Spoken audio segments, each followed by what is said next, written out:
उत्तर पूर्वी दिल्ली के बीजेपी जिला कार्यालय पर दिल्ली प्रदेश अध्यक्ष वीरेंद्र सचदेवा ने प्रेस कॉन्फ्रेंस की और जमकर केजरीवाल पर निशाना साधा।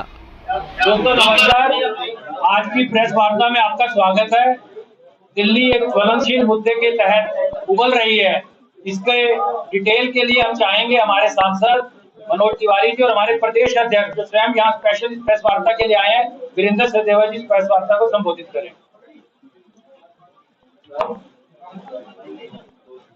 धन्यवाद नीलकांत जी। इस प्रेस वार्ता में उपस्थित उत्तर पूर्वी के लोकप्रिय सांसद और हमारे पूर्व प्रदेश अध्यक्ष श्री मनोज तिवारी जी, उत्तर पूर्वी के हमारे दोनों जिलाध्यक्ष भाई मनोज त्यागी जी, बहन पूनम चौहान जी, हमारे विधायक और हमारे पूर्व प्रदेश अध्यक्ष श्री विजेंद्र गुप्ता जी, उत्तर पूर्वी जिले लोकसभा के प्रभारी श्री विष्णु मित्तल जी, श्री अनिल शर्मा जी और उपस्थित सभी मीडिया के साथियों,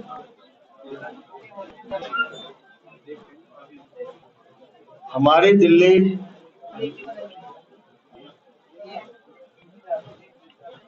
या मेरी दिल्ली कहें, उसके माथे पर लग चुके कलंक की कलंक गाथा अरविंद केजरीवाल की जारी है। आज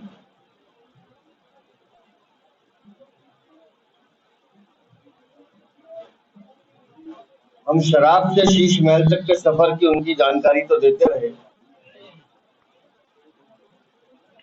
कल हमने जल बोर्ड और स्वास्थ्य विभाग की भी पोल खोली। जो मुद्दे दिल्ली की जनता से जुड़े हुए हैं, जो मुद्दे दिल्ली की जनता को प्रभावित करते हैं, हर उस मुद्दे में अरविंद केजरीवाल और आम आदमी पार्टी विफल है। लेकिन कल जब माननीय न्यायालय ने टिप्पणी की है शिक्षा विभाग को लेकर, अगर थोड़ी सी भी गैरत हो अरविंद केजरीवाल में तो तुरंत इस्तीफा देना चाहिए। उन्होंने पूरी की पूरी सरकार को कटघरे में खड़ा किया है। माननीय न्यायाधीश ने टिप्पणी करते हुए कहा है कि सिर्फ दावे हैं, जमीन पे कुछ दिखाई नहीं देता। टूटे हुए बेंचेस हैं, किताबें हैं नहीं, वर्दी मिल नहीं रही है और एक कक्षा में 144 बच्चे कैसे पढ़ सकते हैं? भेड़ बकरी पर तरह ठूस के आपने डाल दिया है। ये अरविंद केजरीवाल का शिक्षा क्रांति मॉडल है।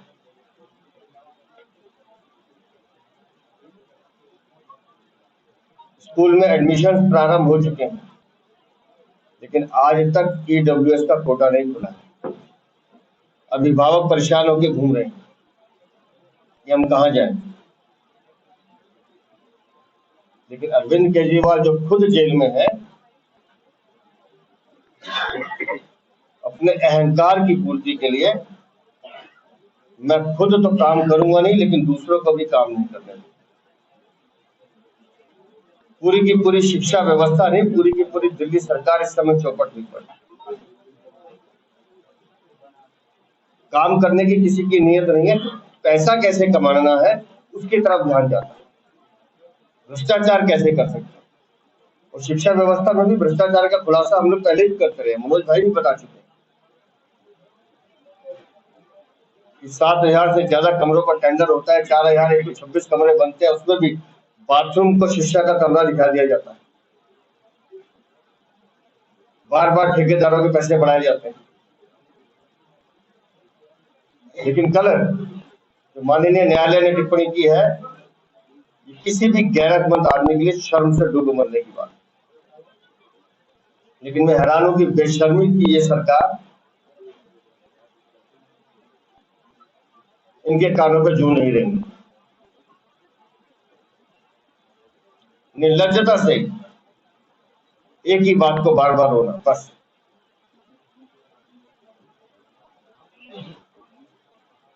बहुत गंभीर टिप्पणी की है शिक्षा विभाग को लेकर, पूरी शिक्षा व्यवस्था को लेकर।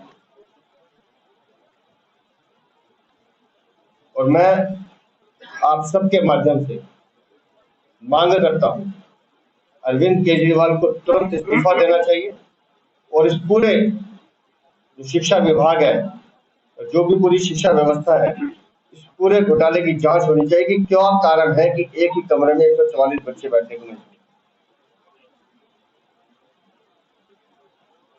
कहाँ है टीचर? क्यों वो नियमित नहीं होते? गेस्ट टीचर कब से धक्के खा रहे हैं, लेकिन उनको नियमित नहीं किया जाता। समर्थ शिक्षा अभियान में जो हमारी बहनें काम कर रही हैं, उनको नियमित नहीं किया जाता।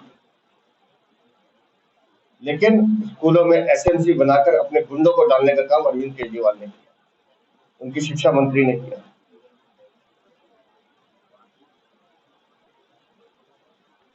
एक इवेंट मैनेजर की तरह पूरी की पूरी दिल्ली सरकार काम करती है कि झूठ का प्रचार करो, जोर से बोलो, बार बार बोलो, जमीन में हकीकत कुछ नहीं।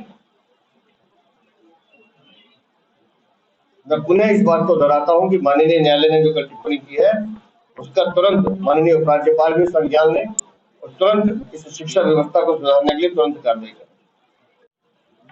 उत्तर पूर्वी दिल्ली लोकसभा के जब हम आज कार्यालय का शुभारंभ कर रहे हैं, तो आपने अपना बहुमूल्य समय निकाला।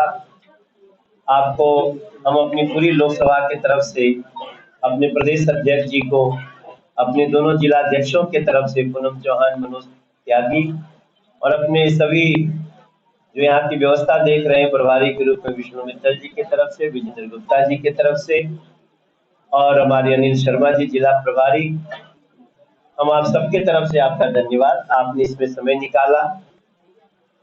दोस्तों, हम अभी अपने लोकसभा कार्यालय का आज शुभारंभ कर रहे हैं। थोड़ी देर में हमारे राष्ट्रीय महामंत्री अरुण सिंह जी भी यहाँ उपस्थित होंगे। इस अवसर पे मैं सभी का, जो लोग इस शुभ कार्य पे आए हैं, उनका धन्यवाद करता हूँ। लेकिन अभी जो बात कही वीरेंद्र सचदेवा जी ने, वो बहुत ही चिंताजनक बात है। एक क्लास में 144 बच्चे, ये दुनिया की सबसे निम्न स्तरीय शिक्षा व्यवस्था है। मेरा मानना है कि ऐसी व्यवस्था के लिए जिम्मेदार कौन है? ऐसी व्यवस्था का जिम्मेदार वो लोग हैं जो शिक्षा के मामले में ऐसे ऐसे दावे करते रहे कि सुनने वाले को लगता है कि पता नहीं किस लोक से ये शिक्षा व्यवस्था आई है। और आज जब ये जानकारी आई है, जब माननीय कोर्ट ने फटकार लगाई है, ऐसा नहीं कि इसकी जानकारी लोगों को नहीं है, सारे गार्जियन को है। हमने इस क्षेत्र में अपना पहला सेंट्रल स्कूल जब लोकार्पित किया है, आपको जान करके आश्चर्य होगा किस प्रकार से लोग सेंट्रल स्कूल की तरफ भाग रहे हैं कि इस समय फॉर्म मिल रहा है तो लोग वहीं पे कंबल उबल बिछा के रात दिन बैठ रहे हैं। उनका जैसे पूरी तरह से विश्वास उठ गया है दिल्ली सरकार के स्कूल से, नहीं मेरे बच्चे का किसी तरह से सेंट्रल स्कूल में दाखिला दे दो, क्योंकि सेंट्रल स्कूल की व्यवस्था ऐसी है कि वहां एडमिशन लेने के बाद बच्चे का भविष्य कैसा होगा, बच्चा कितना ऊंचा जा सकता है अपने जीवन में, इसका विश्वास है उनको। लेकिन दिल्ली सरकार के स्कूलों से विश्वास उठ गया है। और मैं एक बात का और आश्चर्य कर रहा हूं कि अभी ये जानकारी क्यों आनी शुरू हुई, पहले क्यों नहीं आती थी? शायद मुझे इसमें भी कहीं आम आदमी पार्टी के अंदर के जो झगड़े वो सामने दिख रहे हैं। कहीं ऐसा तो नहीं कि जो वर्तमान शिक्षा मंत्री है वही सारी जानकारी दे रही है?